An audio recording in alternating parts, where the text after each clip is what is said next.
I'm Mike Dimas, and this is Pinball Shenanigans.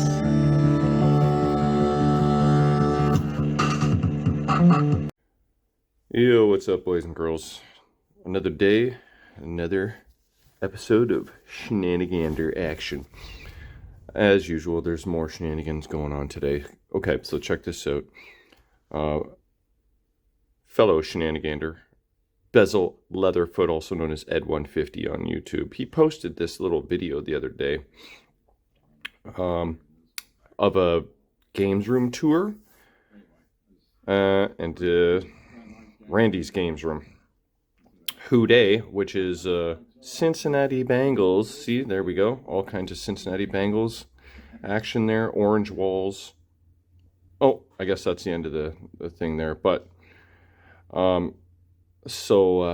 yeah. That planted a little seed in my head. Jamie just went away for a few days.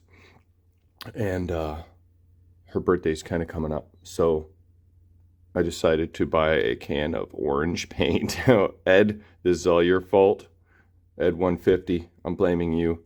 Actually, I showed Jamie a quick little bit of that video there, and I kind of jokingly said something about orange walls, and she sounded like it was a good idea, but I wasn't even actually contemplating it. So I know I know she'll love it when she gets back into town on Friday. It is now Tuesday, so Andrew, the Mandrew, is upstairs right now, and we'll do a quick little before of the action there. Also, looks like on pin side here, might as well mention this. This is pretty friggin' sweet. Someone has developed basically a Whirlwind 2.0 kit and converted it to DMD. Kind of like the Bride of Pinbot, but so I've been kind of following along, and I asked, let's see here, what is, so Skiddly Bop 1980, he's the one who is installing that. Turns out, with the help of Retro Dave, both of which are shenaniganders for sure. So I asked if he could post a video of the DMD action, which he has basically just got installed. So this is Gorby's garage.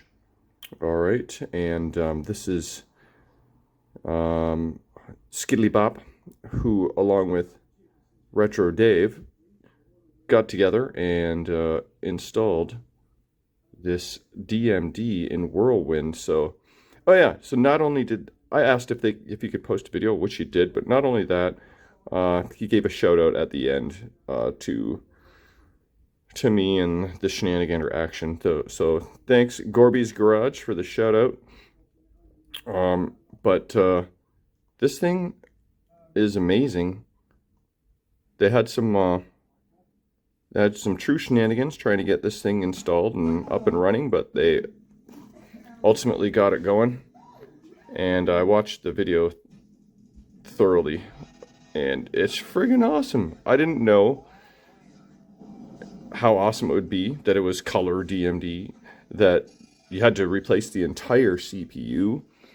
There's a lot involved. You have to custom cut out the holes in the speaker panel. You need a new speaker panel, of course, because DMD is bigger and different shape than alphanumeric displays. So there's a lot that goes into it. It's probably not cheap, but it's friggin' awesome. Look at this. It's got all kinds of cool animations. And also, I think the rule set is a bit different. There's some extra stuff. I can tell this is going to be a couple grand if I ever wanted to try and pull this off, but I didn't even really know such thing existed until like a couple days ago. And I guess there's a bit of a, glitch or two with the software, so that still needs to be updated. But, it's a work in progress. Someone's, I think his name is Jim, has been working on it for like 5-6 years, so looks like it's coming to fruition now. Pretty friggin' awesome. mypinballs.com, I think it's is the company there. Yeah, check that out. Okay, so like I said, Jamie's away for to a cottage with some ladies. Don't mind my disaster. I'm gonna sneak around the corner here, and this is the very early beginnings. Holy crap, there's paint on walls already. Look at that. This crappy brown poo color is no longer. What's up, brother? What's going on? Oh, I got someone calling me. Oh well, I'll call them right back.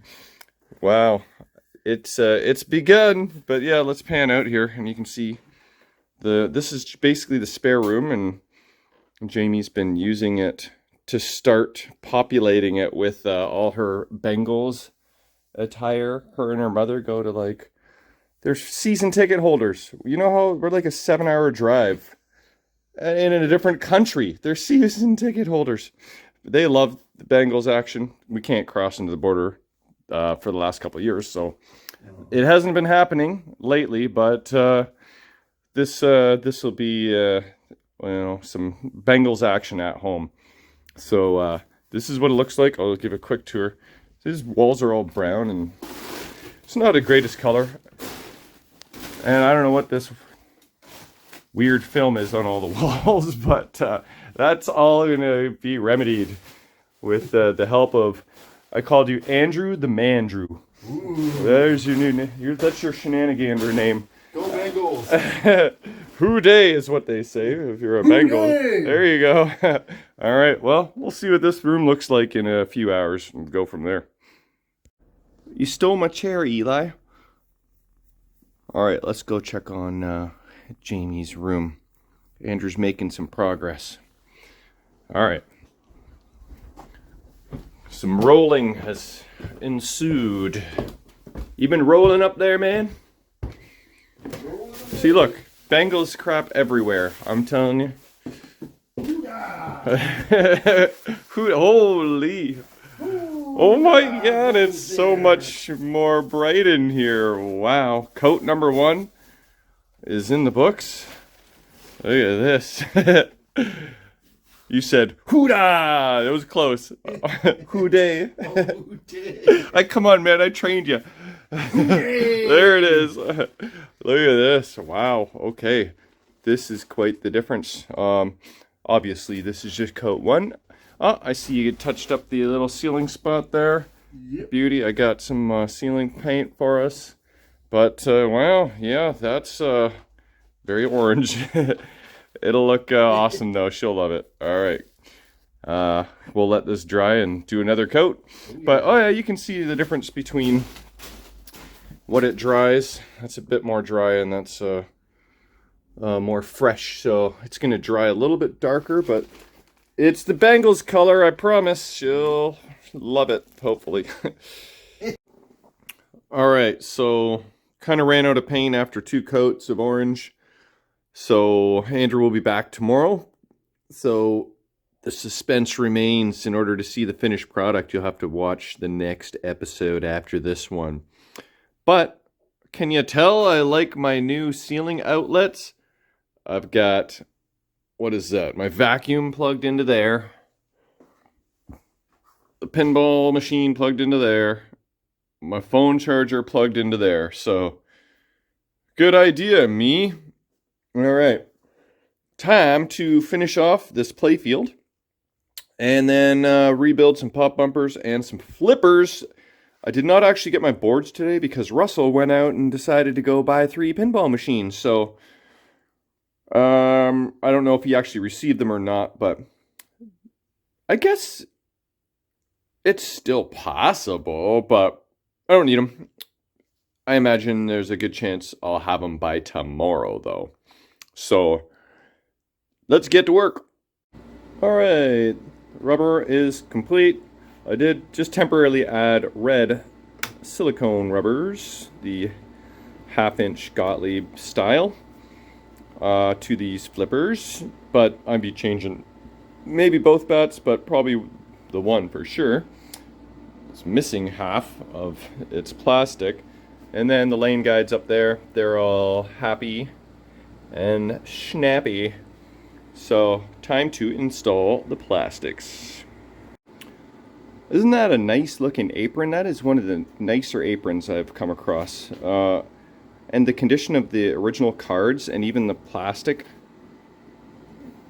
I mean, it looks not exactly straight when I go through like that, but when you get the glare off, I usually remove the two plastic pieces. If usually one's missing or both are missing anyways, and they're usually yellowed or foggy or scratched, but the cards, the plastics, the apron, everything is very nice. So this is plastics installed, plus all my rubber post caps. The nylon ones I bought from Dawsent, 200 of which, they're not threaded in the middle and they just don't work. So I think I have 200 useless white nylon post caps. So I don't know what to do about that. I'll keep trying, but I've tried a few times. I don't know if I'm doing something wrong, but usually they just screw right on, but I think they're not threaded. Anyway, so there's all the plastics. So really, they're all in great condition too. I mean, I'm going to give the plastics probably a solid 9 out of 10. So, in the apron, I try not to give really anything a 10 out of 10 because nothing's like perfect, but it's a good 9 for sure. So, it's really shaping up. Got a new ball in there, captive zone, and I think it's time to do the mechanics now. So, gonna start working on flippers and pop bumpers, and then what else is left after that? Well, I still do have to figure out what's going on with that display. Figure out why my pop bumpers were locking on when I added the ground mods. So that's a couple electrical issues, but I've kind of done the exterior of the cabinet, the inside of the cabinet, the playfield, the plastics. There's not a whole lot left. We're kind of getting near the finish line, which is exciting. So let's go do the lesser exciting things. Pop bumpers are up next.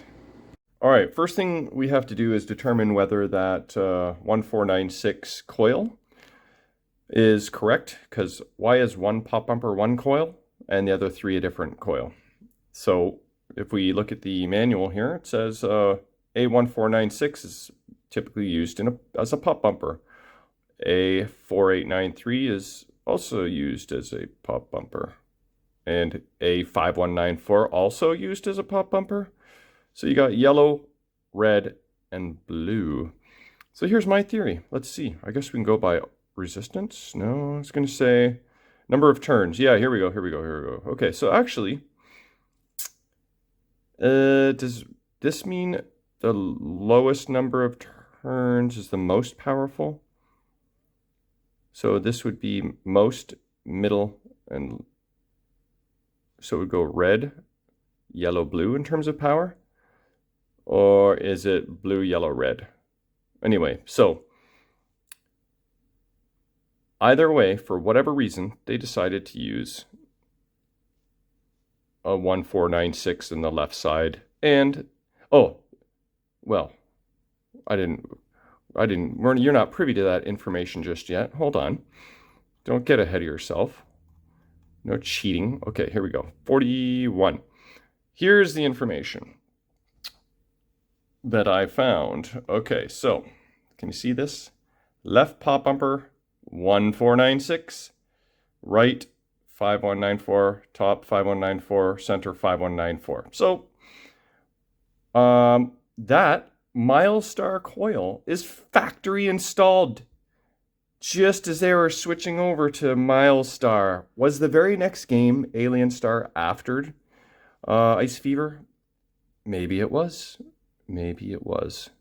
I don't know. I'd have to do math.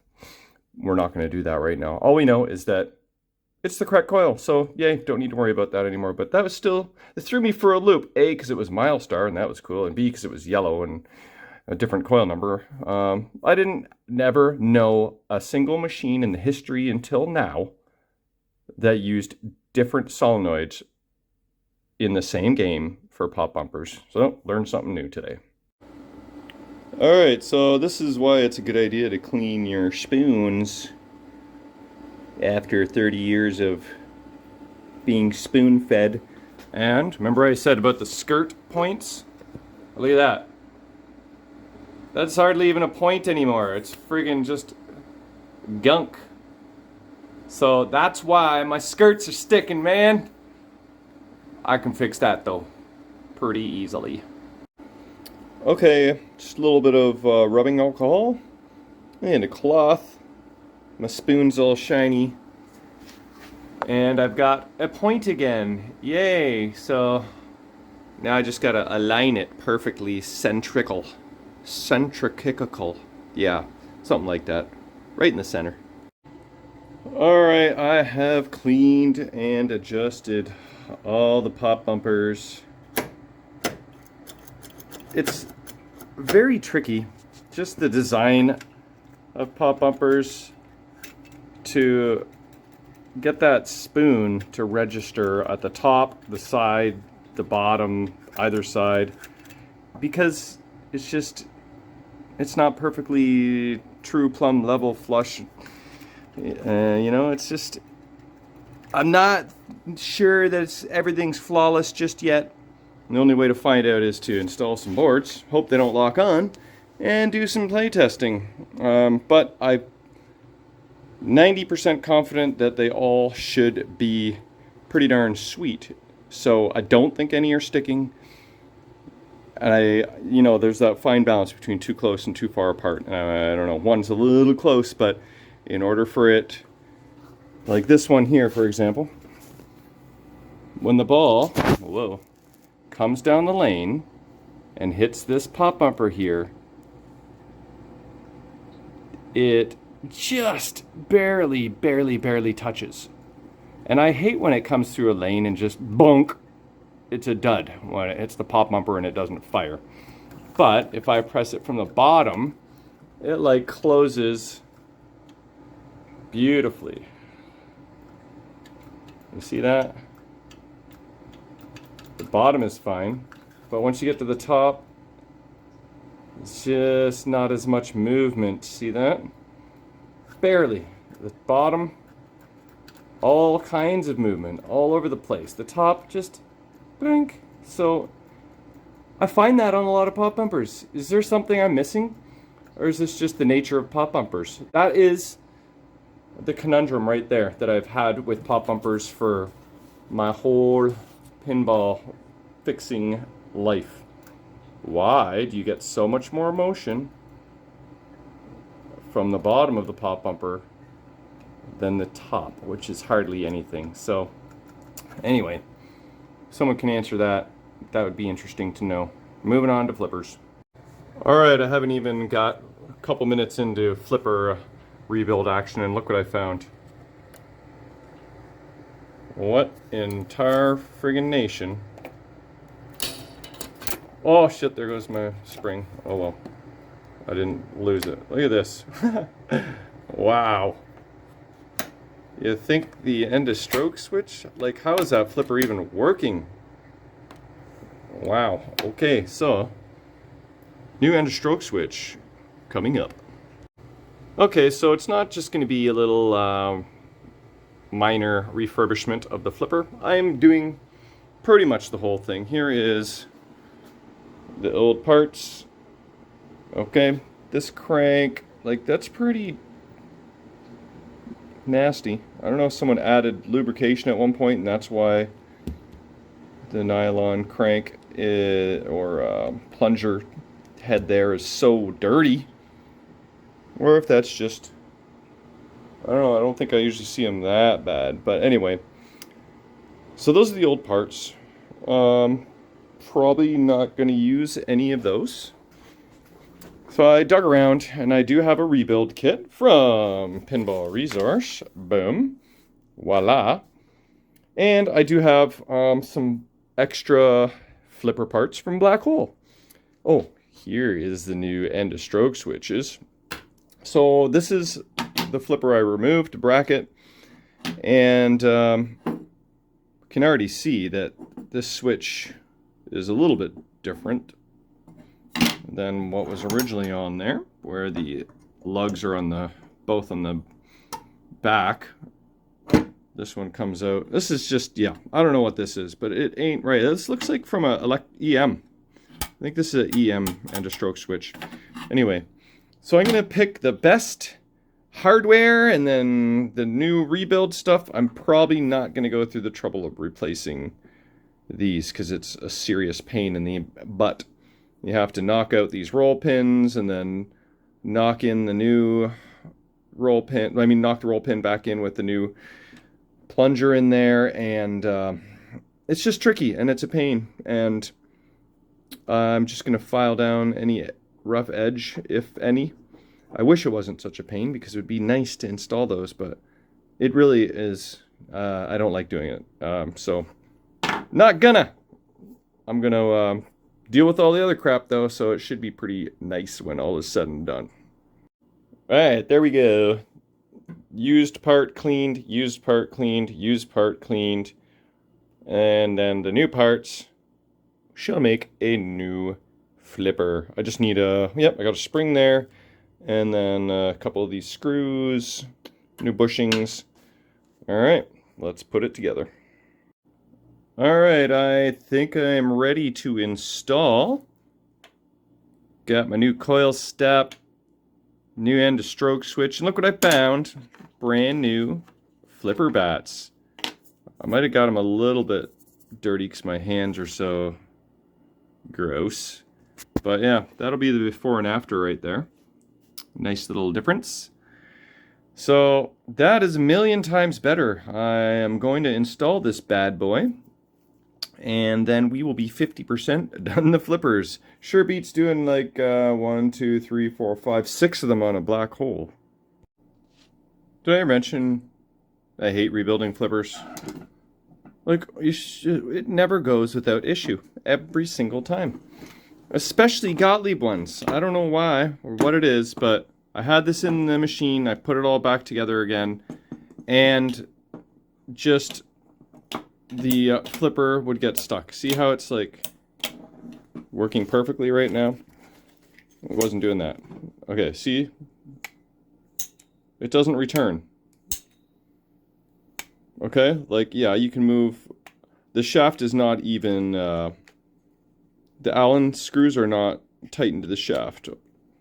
But it doesn't matter. I thought maybe I'd remove it from the machine and try and get it working perfectly before I stuck it back in the machine. But look, trust me, I tried aligning this bracket, the coil stop, this stop, the just twisting, turning. I have my spring washer in there.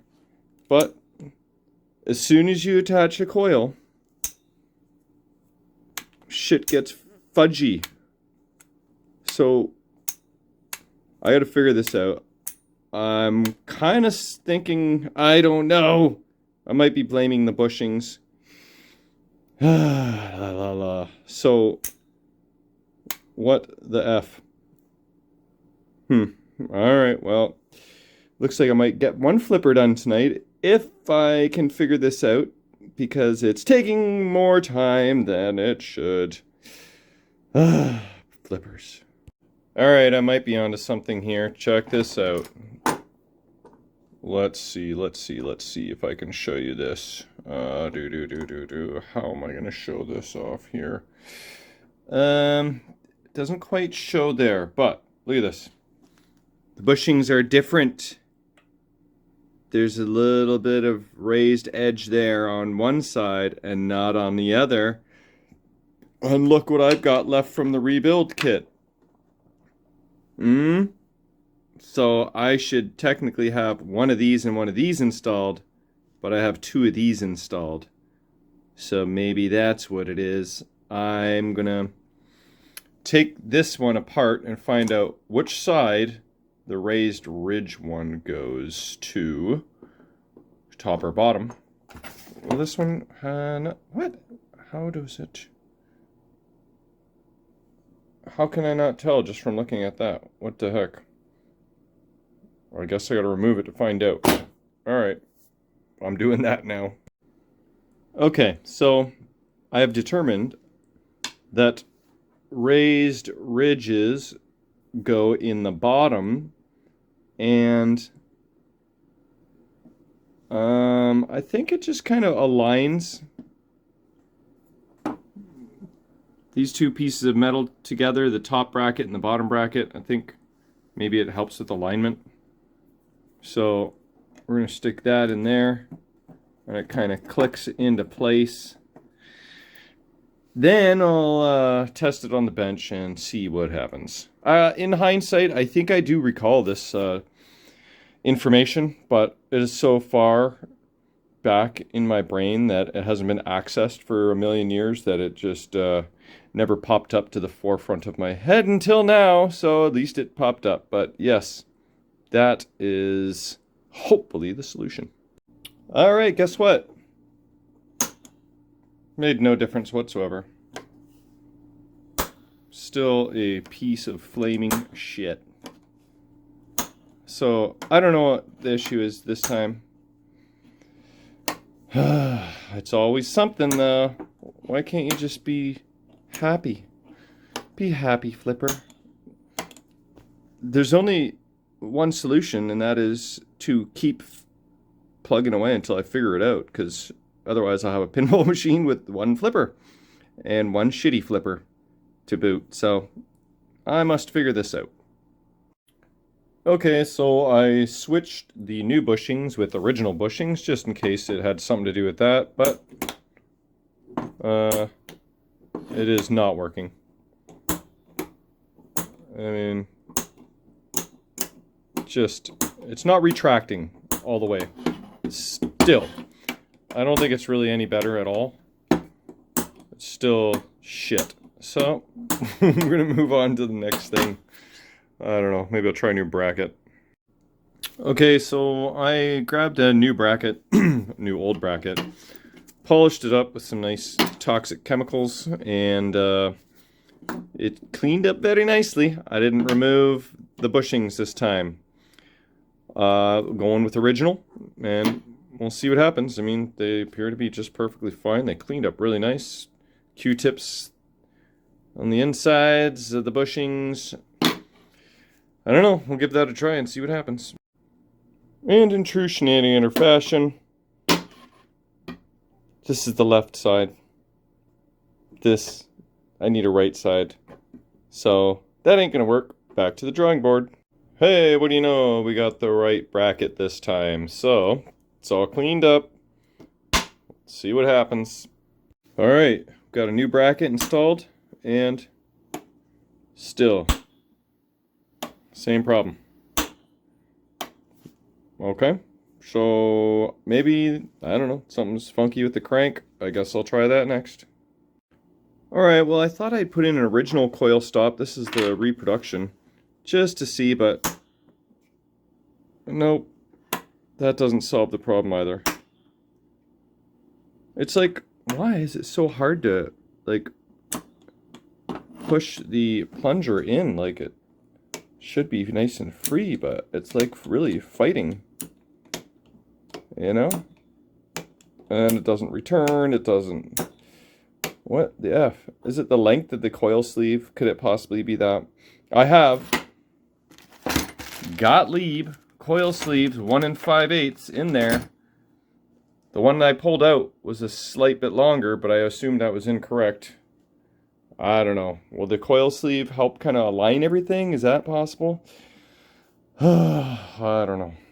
Just so you can see from a different angle, I've got the flipper bat and shaft loosely tightened with the set screws. So, you know, that's what's happening. Flipper fights to go in, fights to go back. I just haven't quite figured it out yet, obviously. What have I not replaced? The only thing I haven't friggin' replaced is... Did I replace the crank yet? Maybe I haven't replaced the crank yet. Okay, let's try the crank next. Okay, so this time I changed the crank. And, you know, it's attached to the plunger and link, of course. And I also changed this bracket, because those are the last two effing things that I hadn't changed yet. And look. Holy hallelujah. So I don't know if it's the crank's fault or that bracket's fault. But either way, I'm very annoyed that that happened, but very happy that it's finally over. And I don't even really know the exact solution, which is kind of also a little annoying, but I was starting to wonder what is left that it could possibly be. Like, is there a chance that I may not resolve this tonight? Anyway, I think I can finally install this guy and be finally 50% done. Yeah, look. Like, I have made a complete and utter disaster rebuilding one flipper. Like, does anyone else ever do that? Or is it just me, the biggest shenanigander in the universe? Holy hallelujah. Look at that. Oh, so smooth and buttery now. Yeah. I don't have the flipper bat on really tight yet because I'm going to align them after. I'll align them together at the same time, and crank them tight, and then adjust the end of stroke switches, make sure they're exactly where they need to be. But it's only like, I don't know, 10, 20 or something, so might possibly be able to tackle this other flipper before the night is over. Kind of, yeah, it looks like the original end of stroke on that one, but I'm going to do the same thing. And oh, before I forget, I should solder on the end of stroke switch wires too.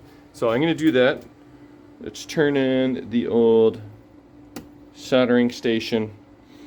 And then, while that's heating up, I will start to remove this bad boy.